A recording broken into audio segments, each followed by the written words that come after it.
Okay, well, that was the last of the segment on me. So, skeptical heretic.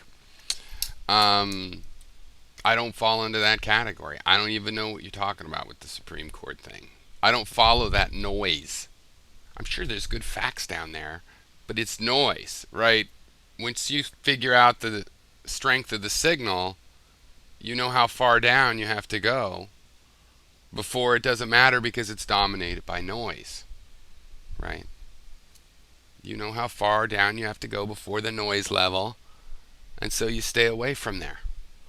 You know, another way to look at it is you get enough data to rise above the noise. But I got enough data to rise above the noise years ago. I don't even hear the noise. I don't know what you're talking about. Don't you think it's ironic?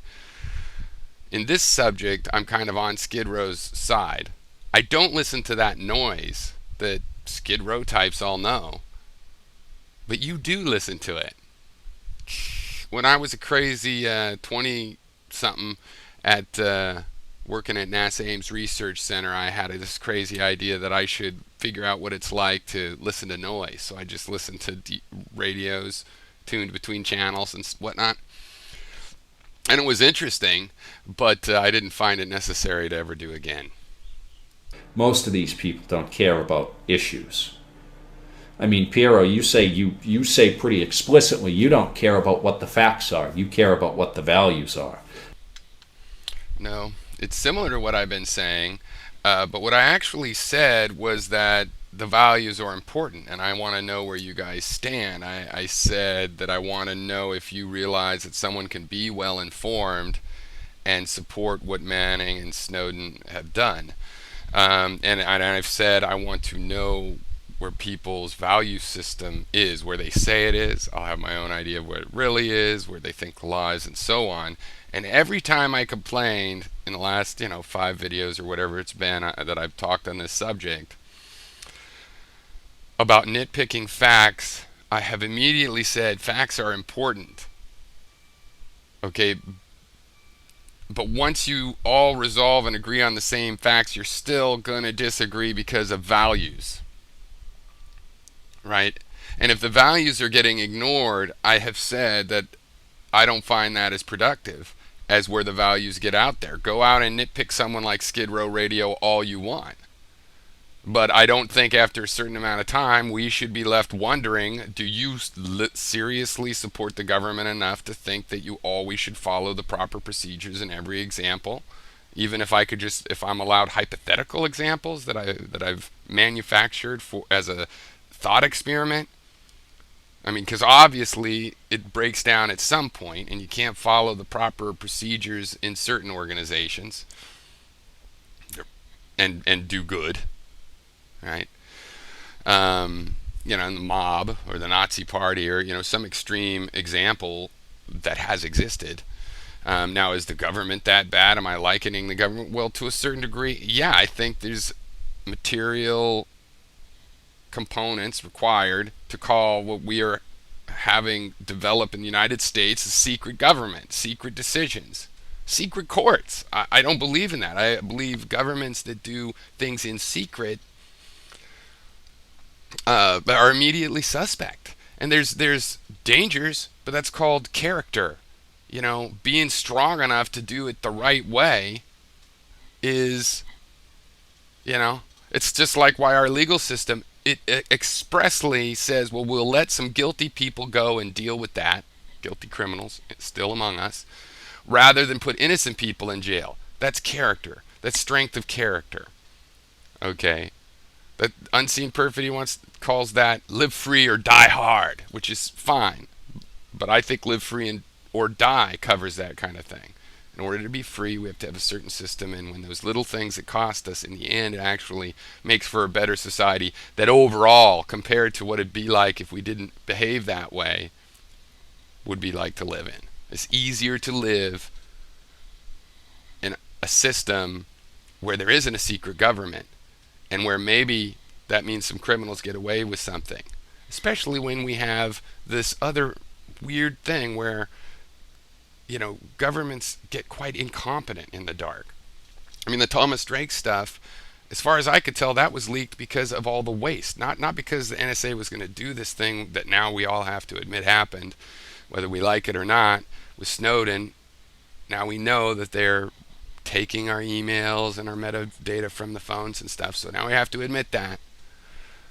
And it all could have come out through the proper procedures back with the Drake stuff. But as I'm saying, the emphasis was on how incompetent it was, how wasteful. So that's the other problem with secret government. When you're poor and Detroit's going bankrupt and New Orleans is going underwater, buildings are collapsing, fertilizer plants blowing up.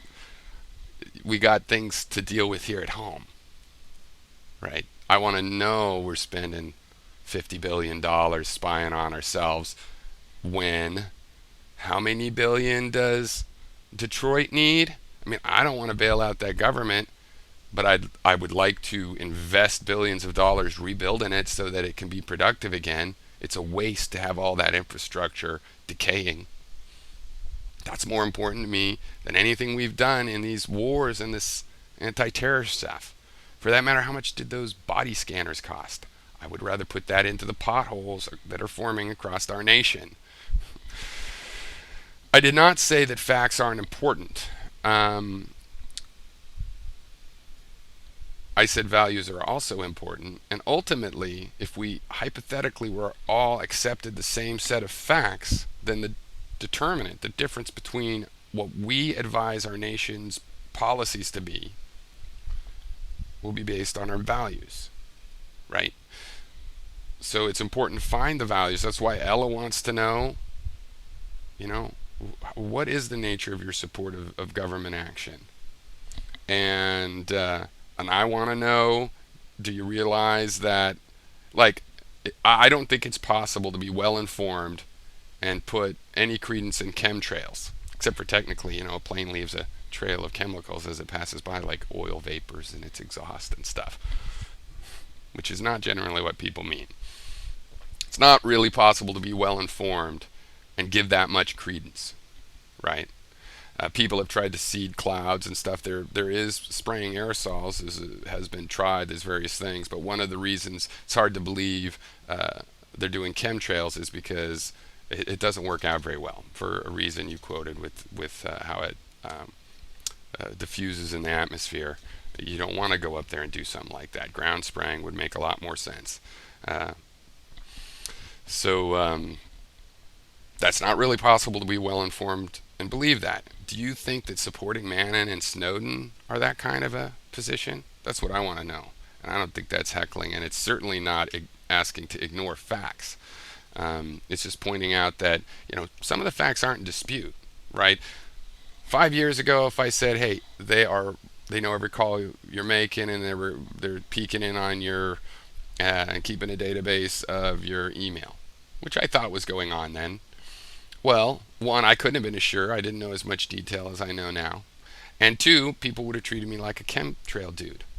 Okay, so I support Snowden getting out there because I don't know of any other way. I mean, the shit should have come out through proper channels earlier, right? It's always earlier. Would people have really admitted that those things happened? People like this to say, well, it wasn't totally hidden. Reuters did get to look at it. Well, Reuters fought them for over a year trying to, I think, I don't even remember how long it was before they actually saw, but I remember they were fighting a freedom of information thing the whole time. And I remember when that came out as a friendly fire thing, and I remember that the government was saying, we're not sure, we might not be able to find the tape. It was in a firefight. We're not sure if we killed him or if it was the insurgents, which is just a lie. It's just a lie. All right. So they should have released the tapes, I think, according to the law. Attention. And then when you went to the chemtrail guy, I thought, wait a second, this is bullshit. Okay, you don't have to be a chemtrail dude to support what Snowden and Manning did. And I don't like that characterization. And if it's just by omission, well, I'm not characterizing it just comes out naturally. Well, there's a few points to make that change that characterization, I think. And one of them is to focus on values, right? The values of, for example, Skid's values. He ends up out there with me protesting the Iraq war before it happens. And I'm not just a passive. I can't speak for Skid in this case, or in any case, but I'm speaking for myself. I'm not a pacifist. I supported going into Afghanistan. So of course, they fucked that up within 6 months, too, to be generous. Um, but and I was a little nervous about not supporting the Iraq war. I thought, would Colin Powell actually be wrong and or lying about what's in his vial and what's in the pictures he's pointing to and the drums that he points to? But I was also listening to the inspectors, and it just seemed like, no, the guy does not have enough of a program that we have to do something so disruptive and expensive, right? And I turned out right, and people like Skid Row Radio, because of their values, also opposed it. And what am I supposed to think? All the people that said, no, let's follow the proper procedures, and he does have chemical weapons. You've got to bomb people and invade people if they have chemical weapons, which he didn't. And where did that rule come from? And all this, well, the proper procedure says that, yes, it's a very good idea. Maybe we should do it. Well, not my proper procedure. My proper procedure is that had nothing to do with 9/11, and it was a big propaganda boondoggle we could all learn a lesson from, how it works. And I think the values are what's missing, right? The minutia is very interesting in many cases where things are sorted out, but when it's this big of a fucking mess, you're not going to solve the issue of should you torture or should you spy on your citizens in secret by arresting the guy that reveals that information that that's what you're doing. And I think in a democracy, we require a public debate, and it has to be informed because we make the ultimate decisions, and we have to know and judge the decisions our so-called leaders, actually representatives, actually servants, have made. And that's stupid. Because you can't have informed values until you know what the facts are. When you say you can't have informed values without facts, I mean, that's a truism because informed means with facts. And I've asked, my question to you was, do you believe an informed person could still support Snowden and Manning, what they did? And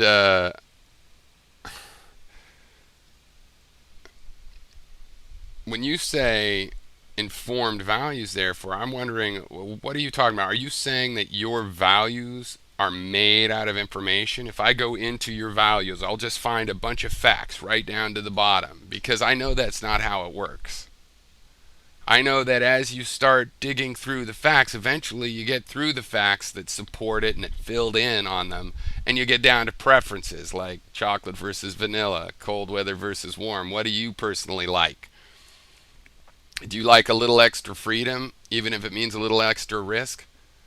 Like, do you are you the kind of person that would be happy, that's happy to take off their shoes because it makes you a little bit safer? Or are you the kind of person that doesn't want to have to take off your shoes just for a little bit of safety because you see that as nitpicking you to death with stupid little things? Those turn down into preferences, right?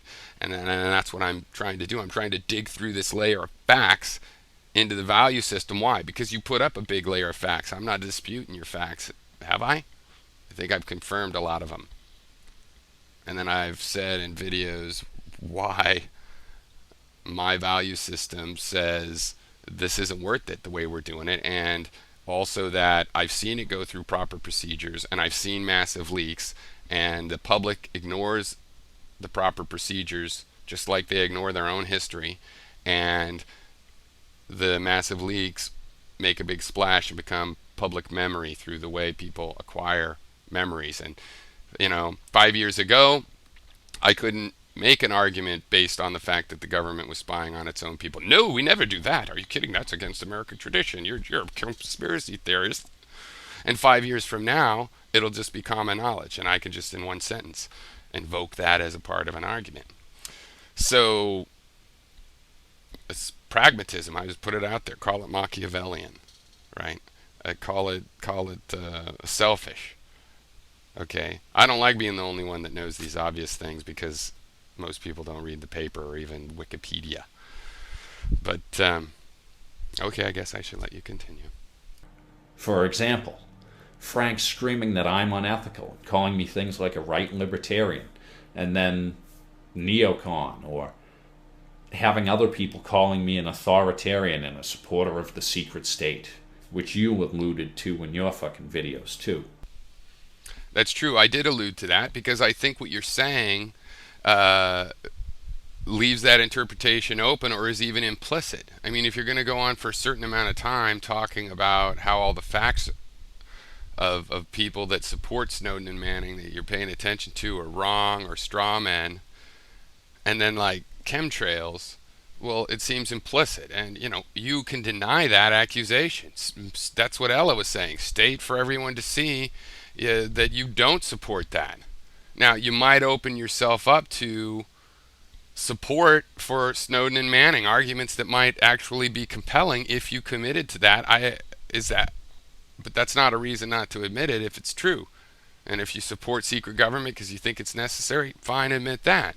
Why should you be able to leave that vague for people like me? I've stayed out of your conversation with him. It's fine, the hobby you describe in this video, as far as I'm concerned. It's not my hobby.